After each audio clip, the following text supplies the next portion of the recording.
Tell me, come and lay beneath my wings. Hey guys, it's Virginia Schmidt from Divinity Ranch. Today, Divinity Ranch located in Cody, Wyoming. And here is Roslyn. A lot of you know her from some of my other videos. She's going to be with us today. I've realized that being out here in my Land Cruiser, just like randomly parked somewhere, is one of my favorite places to film and also to find myself, because it automatically puts you in this place that Dave Edgars describes in the book You Shall Know Our Velocity, called the Fourth World, where it's like you're in the in-between, and just being here like parked on a side street sort of by some busy small town streets, so busy by small town standards, and just like being in the Malee, but not of it, like in the world and not of it for just a moment. I was eating my lunch and drinking a coffee, again out of a non-reusable mug. Come on, Virginia. Cody coffee here in Cody, Wyoming.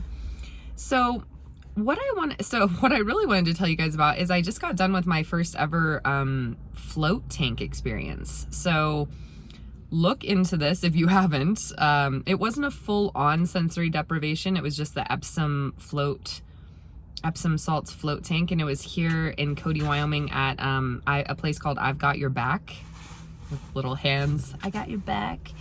Massage therapy.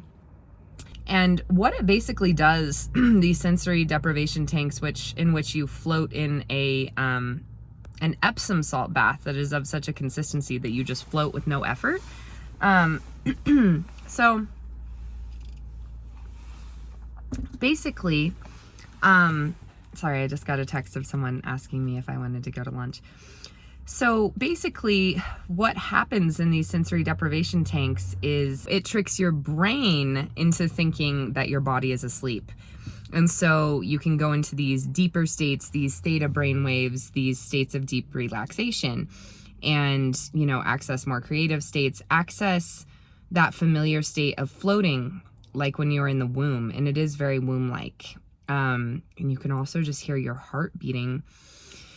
And so some takeaways I had was, one, that it's something I would seriously recommend looking into, because it just made me realize, and this has been a thought that I've been having a lot, it's like basically that we need to do things that allow us to take ourselves away from our bodies. Like there's practice of embodiment, and even through practices of embodiment, we can seem to transcend our bodies in this kind of flow state, right? And so this is like that. I think that whenever we get into the flow state, whether we're writing or meditating or running or in a float tank, I think what happens in a way is that we do trick our body into thinking that we're asleep. There was a sense that I had when I was in the float tank of like, this is what I would catch myself starting to go into thoughts again, and starting to go into, a lot of what I did was like move my body around too, like sort of in like kundalini twisty kind of ways, because this weightlessness also allows you to have this new kind of like traction and space on your body. So I felt like I got really caught up in that for my first time ever using it, and just got the sense of like, just like meditation, like where the first times you do it, you spend, quite a bit of time going through the practice of getting the kinks out. And then as you can sink into stillness, you can go deeper and deeper. And that's totally the sense I got with this float deprivation tank. And so I don't feel like I went super deep. However, because I have meditated and come to mindfulness a lot, it was basically like I would do this movement stuff and come into like kind of all these thoughts, and they were even inspirational thoughts. And then though, I would like go to the breath and just like drop like into this place that was like, whoa. The best way that I know to describe it is you feel like you're falling backwards into something, except you also realize that there's nothing to fall backwards into. And then you and I don't know, like you're floating, but that was kind of one of the ways that came to me to describe it. So I would highly recommend a sensory deprivation float tank. I still have, if you can see that little Oops, it's not dandruff. It's like Epsom salt that I left in my hair, so my hair is like super salty as if I was in the ocean.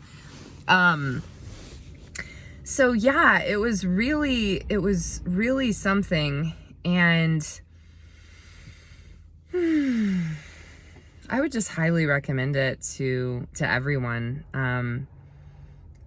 One of the things that it even said in this video of watching to do the warm up for the float tank was, you know, that basically it teaches you to be alone with yourself. And I just think even being here right now, like, oh, there's a lab with his head out the window, so cute.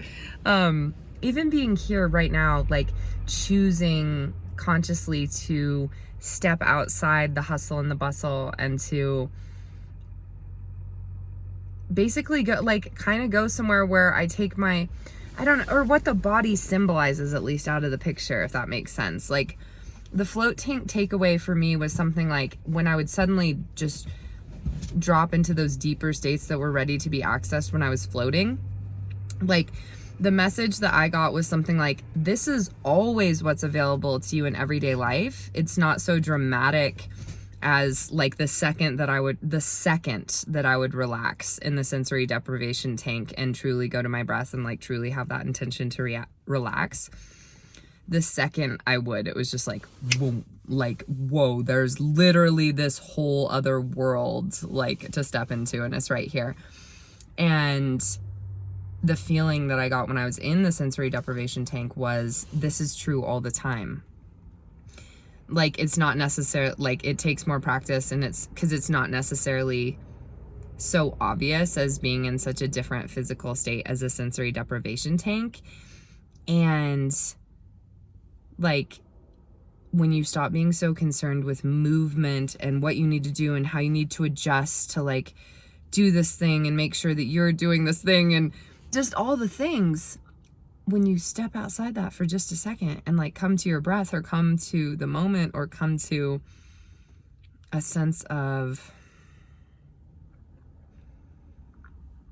being larger than your body is another, or like, or not hindered by it, like that's somehow connected to it. When you come to that for just a second, and I guess another way to say this is surrender, there's this whole nother world waiting to be stepped into. And so I'm going to be talking a lot more on this channel too, just to let you guys know about psychoanalysis and about the unconscious and about shadow work and about stuff like that, because, and I just want to start to talk about this now, we do always have access to states of peace and perfection within us. And we can always choose, you know, have the response ability to choose to go to a place of calmness, to take several deep breaths before responding to any given situation and at any given time. Like, no, we carry every possibility of every state within us. That's not reliant on circumstances.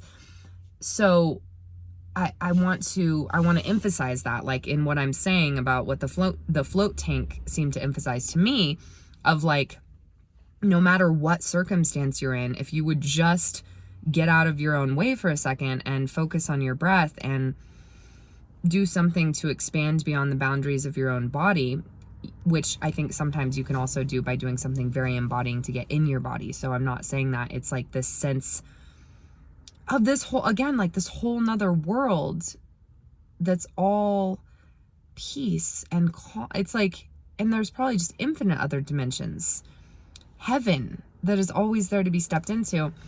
So I want to both emphasize on this channel that we all have the ability to do that at every given time. And I also, through sharing my own story of coming to have larger and larger perspectives of my own life, of my own psyche, of my own personality, because like, and looking at my own life in that way, like a story, right? As well as the national narrative, the historical narrative, the world narrative, in that it's important to see what's really driving you. So what I'm saying is, I think that it is so vital to know that we always have access to peace no matter what. And that's something that we practice, and that's really beautiful. Beyond that, there are deep unconscious wounds that we all carry with generational trauma, probably past life trauma, like, not to mention all the history of humanity and life on earth that has come together to create these bodies, like that these bodies carry the knowledge and memory of. And we are part of a culture that we live a life here where a lot of the true things, like where cause is hidden. We live in a realm of effect. And I also want to start exploring that in the way of, yes, I create my own reality. And in order to see the reality I'm creating, I also desire to shine light and uncover the darker parts that, while nothing can ever keep me from accessing peace, it might also be important for me to look at larger patterns and cycles in my life, as I also am getting better at accessing peace in every given situation, to see larger themes and places and ways and tendencies and habits in which I am sabotaging myself, basically unconsciously sabotaging myself. And there's something about that too with, getting into these meditative states though, like stepping away from the fray, getting larger than yourself, getting a bigger picture. This brings a sense of peace, and you can also begin to see things that are really obvious when you start asking these questions and you start just asking to see that which is hidden, right? That which is hidden shall be revealed to you. There will be nothing, or what is it? There will be nothing that is hidden that is not revealed to you if you ask. And in my interest and my understanding, I'm also seeing that as meaning more and more of like just getting curious about what our own unconscious inhibitors are that are creating these challenging situations, and just becoming ever more conscious. So what I'm saying is knowing that states of peace and love are beyond space and time. That is who we really are. That is the eternal being. It's beyond this personality. It's beyond this narrative. It's beyond everything. And we have access to those states no matter what. That being said, here in this human life, taking part in creating this collective story and narrative,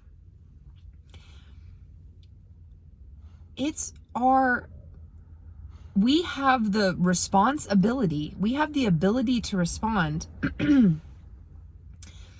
by just continuing to be ever more curious about what we don't know, and ever more willing to see things that might be driving us and motivating us and inhibiting us in ways that we don't know unless we ask to see. Like we think, we hear that quote, like, that which is hidden, nothing that is hidden shall not be revealed to you. And I think that, like, even subconsciously, we have this feeling of like, well, like nothing's hidden to me besides things that I just like consciously want to know the answer to. And I think just a much more interesting question to ask at any given time is like, where are my big unconscious blind spots? Like, what is driving my unconscious right now that I'm missing? For me, it's been just a really big realization of like, I keep trying to say Divinity Ranch, Divinity Ranch is not tied to any place. Like Divinity Ranch is a sense of being. It's a sense of entering into a place where you can be accepted and taken in and be in relationship with the land and with life and with spirit and with that convergence of life and spirit, and realizing in my soul, and in this larger, like in this place where I'm trying to go for transformation, that this is really vital. And I can find that peace amidst any situation. Meanwhile, if I'm not also looking into my own psychoanalytic drivers, my own invisible unconscious drivers, I might miss that I'm really sabotaging myself by trying to make Divinity Ranch have to be about a place. And more than that, have to be about a place that is tied to pleasing someone and earning the love and respect and time from someone, i.e. my dad, that is not in accord with that really, you know, I wouldn't say is like opposed to, and at the very best is very skeptical of what it is that I'm trying to bring to the world. So this is what I'm saying. Like, I can find peace in any situation, like, for instance, in those conflicting situations with my dad. And it's important for me to realize on a larger scale, looking at my life and looking what's really at what's driving me, that there are abilities to respond differently and change my circumstances that will also make it so that I'm not being sabotaged in the same way. Do you see? Does that make sense? So I'm encouraging us to continue to be inquisitive and curious and get the signs and the lessons that are moving us forward, also in our physical lives, like in the story of our lives, in this setting, this movie, this book that is our lives here, with our personalities and characters and the stage and all of it. And like, be interested in it and know that you, like, they go hand in hand.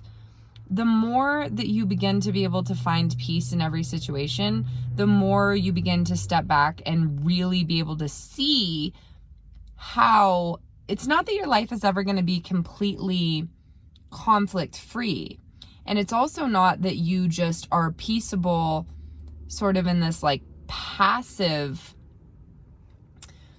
or clueless, you know, like not curious, like, yeah, passive is the best word. There's another word, like inert kind of way in the face of every situation.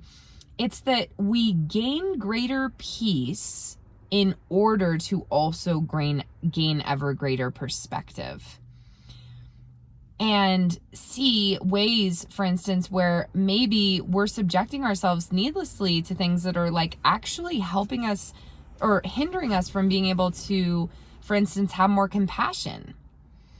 So yeah, these are post float tank thoughts. I want to say that I am very interested in, you know, weaving together spirituality, psychology, medicine, wellness, and just a bit of all of it, you know? So, and I think though that I've been, oh wow, the sun is kind of leaving the psychology part out of it completely. And I am really excited to learn more, to be able to share more, and encourage all of us to just like get more curious and sort of get into that play, like that playfulness of this is a play, and like we get it, it's all an illusion, it's literally a play, because time takes everything away anyway, right? So it is a play, as far as like the same as like building a sand castle on the beach that the ocean comes and takes away. Same with anything we build here. And we can learn from it though. So it's not that it doesn't matter at all. Like, there's a reason that we chose this illusion, and it is to wake up from it. And I also think it's to really take more and more authorship for it, and maybe start to write the story a little differently, and more consciously all along the way. All right. I love you guys. I think this is the beginning of some good things. I hope that if any of you have any float tank comments or questions, you know, give each other resources in the comments. Oh, come visit me at divinityranch.com. I'm starting my blog there. There's going to be a fashion collection on there soon and some other things like that. I don't know exactly in what order my videos are going out right now, so I don't know if you guys will know yet that I have decided I'm hitting the road, so that's going to be exciting, and of course everyone will be coming along on that journey as Divinity Ranch comes wherever I go, and is somewhere that you can meet me anytime you want. All right, love from me and Rosie. Talk to you guys soon. Bye. Tell me, come